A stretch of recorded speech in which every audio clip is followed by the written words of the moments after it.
এতিয়া এই বাজেটখন কেনেকুৱা মানুহৰ কাৰণে এই বাজেটখন কেনেকুৱা এই সম্পৰ্কে মই অকমান ক'ব খুজিছোঁ উপাধ্যক্ষ ডাঙৰীয়া যেতিয়াই মই সদায় মই মিটিঙত ঘূৰি ফুৰোঁ অনবৰতে মানুহৰ মাজলৈ ঘূৰি ফুৰোঁ মানুহৰ মাজলৈ যাওঁতে মই সদায় এটা প্ৰশ্ন সুধোঁ গাঁৱৰ মানুহবিলাকক সুধোঁ যে আপোনালোকে মোক এটা কথা কওকচোন যে গাঁৱত মানুহবিলাকে খেতি কৰাৰ পাছত আটাইতকৈ বেছি কি কাম কৰি টকা উপাৰ্জন কৰে গাঁৱৰ সকলো মানুহে এটাই কথা কয় যে খেতি কৰাৰ পাছত আটাইতকৈ বেছি উপাৰ্জন কৰে গাঁৱৰ মানুহে হাজিৰা কৰি মিস্ত্ৰীৰ লগত যোগালী কৰি আৰু ২ নম্বৰ উপাৰ্জনটো কৰে বাহিৰত গৈ সিকিউৰিটি গাৰ্ড কৰি উপাধ্যক্ষ ডাঙৰীয়া আজি এই আটাইতকৈ ডাঙৰ নতুন প্ৰজন্মৰ আটাইতকৈ শক্তিশালী ল'ৰাবিলাক যিবিলাক ল'ৰা আটাইতকৈ শক্তিশালী নতুন প্ৰজন্মৰ সেই শক্তিশালী ল'ৰাবিলাকে যদি আজি সিকিউৰিটি গাৰ্ড কৰে বা আজি আমাৰ মানুহবিলাকে মিস্ত্ৰীৰ লগত যোগালী অৰ্থাৎ দৈনিক মজুৰি কৰে সেইখন ৰাজ্যৰ কিবা ভৱিষ্যত আছেনে সেই ৰাজ্যৰ ভৱিষ্যত বদলাবৰ কাৰণে এই বাজেটত কিবা কথা কোৱা কৈছেনে যে নতুন প্ৰজন্মৰ এই ল'ৰাবিলাকক কেনেকৈ হাজিৰা কৰাৰ পৰা কিবা এটা উৎপাদনমুখী কামত ব্যৱহাৰ কৰিব পৰা যাব কেনেকৈ সিকিউৰিটি গাৰ্ডৰ পৰা আনি কিবা উৎপাদনমুখী কামত ব্যৱহাৰ কৰিব পৰা যাব এই সম্পৰ্কে এটা বাক্য এই বাজেটত উল্লেখ কৰা হোৱা নাই বিজেপিৰ দিনত নিবনুৱাৰ সংখ্যা 23 লাখৰ পৰা এতিয়া 35 লাখলৈ বৃদ্ধি পালে আৰু এই নিবনুৱাসকলৰ সম্পূৰ্ণ নিযুক্তিৰ কাৰণে এই বাজেট সম্পূৰ্ণৰূপে মৌন হৈ আছে এটা বাক্য ক'বলৈ সক্ষম হোৱা নাই প্ৰকৃত অৰ্থত এই 35 লাখ নিবনুৱাক নিযুক্তি দিয়াৰ ক্ষেত্ৰত একো কথা ক'বলৈ সক্ষম হোৱা নাই অসমৰ মহিলাসকল যদি কৈ আছে যে 1250 টকা দিম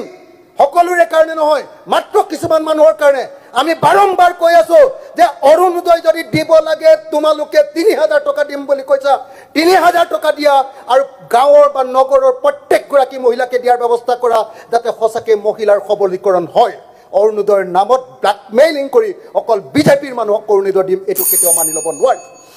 আজি আত্মসহায়ক গোট যিবিলাকৰ আছে আত্মসহায়ক গোটৰ মহিলাবিলাকক টকা দিম বুলি নচুৱাই আছে তেওঁলোকক কিবা কৰাৰ কাৰণে কিবা উৎপাদনমুখী কাম কৰাৰ কাৰণে কি ব্যৱস্থা এই বাজেটত আছে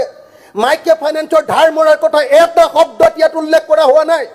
আৰু কৃষকসকলৰ কাৰণে এই বাজেটত কিবা আছেনে না জলসিঞ্চনৰ ব্যৱস্থা না মাটি দিয়াৰ ব্যৱস্থা না বীজৰ কিবা এটা ব্যৱস্থা না সাৰৰ কিবা ব্যৱস্থা না কৃষি যান্ত্ৰিকীকৰণৰ ব্যৱস্থা এটা শব্দ ইয়াত ক'বলৈ সক্ষম হোৱা নাই সৰু সৰু বেপাৰীবিলাক যে গাঁৱৰ পৰা নগৰলৈ শাক পাচলি বিক্ৰী কৰিবলৈ আহে মাছ কণী এইবিলাক বিক্ৰী কৰিবলৈ আহে বা দৈনিক বজাৰ বা সাপ্তাহিক বজাৰত বস্তু বিক্ৰী কৰি বা ফুটপাথত বিক্ৰী কৰি বা ফেৰী কৰি তেওঁলোক চলে তেওঁলোকৰ বিষয়ে এই বাজেটখনত কিয় এটাও শব্দ কোৱা হোৱা নাই মিস্ত্ৰী বিল্ডিঙৰ বনোৱা ৰাস্তাৰ বনোৱা ঘৰত কাম কৰা বাইসকল চাহ বাগিচাৰ শ্ৰমিকসকলৰ সন্তানসকল অটোৱালাসকল ইলেক্ট্ৰনিক ৰিক্সা চালকসকল টেক্সি চালকসকল ট্ৰাক চালকসকল বাছ ড্ৰাইভাৰসকলৰ বিষয়ে ইয়াত কিয় একোটাও কথা কোৱা নাই অধ্যক্ষ উপাধ্যক্ষ মহোদয় ছাত্ৰ ছাত্ৰীসকলৰ বাবে বাজেটত কি আছে অকণমান মাত্ৰ 2500 টকাৰ কথা বাকী কি আছে ছাত্ৰ ছাত্ৰীসকলৰ সামগ্ৰিকভাৱে ভোটদাতাসকলৰ বাবে এই বাজেটখনত কি আছে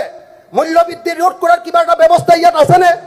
বৃদ্ধ পেঞ্চন পোৱা মোৰ মা দেউতাসকলক যি মাত্ৰ 250 টকাৰ বৃদ্ধ পেঞ্চন পায় তেওঁলোকৰ কাৰণে কি ব্যৱস্থা আছে অন্ততঃ 3000 টকাৰ বৃদ্ধ পেঞ্চন দিয়াৰ কথা ইয়াত উল্লেখ কৰা হৈছেনে অৰুণোদয় পোৱা আই মাতৃসকল বিধৱা পেঞ্চন পোৱা মাতৃসকল চৰকাৰৰ কি কয় আপোনাৰ ৰান্ধনীসকল তাৰ পাছত আপুনি দেখিব অংগনবাদী কৰ্মীসকল অংগনবাদী সহায়িকাসকল আশা কৰ্মীসকল গাঁওবুঢ়াসকল ভিডিপিসকল তেওঁলোকৰ বিষয়ে কি আছে অধ্যক্ষ মহোদয় NHMৰ চুক্তিভিত্তিক কৰ্মী 24000 কৰ্মচাৰী সৰ্বশিক্ষাৰ কণ্টেকচুৱেল কৰ্মীসকল ডক্টৰ বাণীকান্ত কাকতি সাক্ষৰতা প্ৰগ্ৰেমৰ কম্পিউটাৰ শিক্ষকসকল